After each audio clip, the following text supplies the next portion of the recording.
Hello, my name is Michael Pringle, and my presentation is on the theater of the absurd, a major dramatic movement that emerged after World War II. The theater of the absurd took shape mainly in the 1950s to 1960s.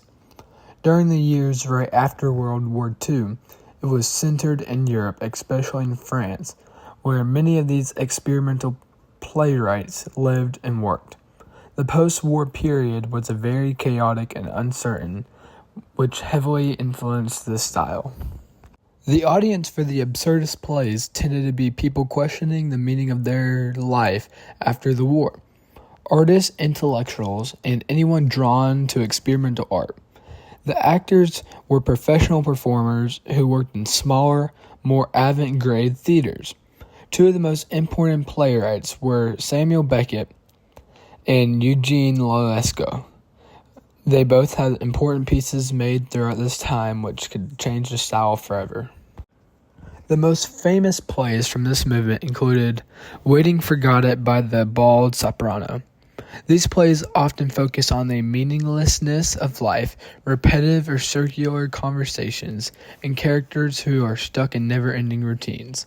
Common themes include confusion, isolation, and the human's desire to find the meaning in an irrational world. In terms of staging, the theater of the absurd is very simple. Performances usually took place in small theaters with minimal sets and almost no props. Costumes were basic and symbolic rather than realistic. Lighting and sound effects were also simple. Instead of big action scenes, the plays relied on pauses, silences, repetition, and odd physical movements to communicate their ideas. This type of theater developed because people after World War II felt that the world didn't make sense anymore.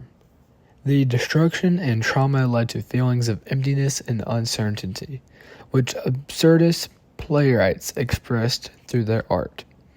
The movement eventually evolved as audiences' taste changed, but it had influenced many later styles, including modern, experimental, and postmodern theater.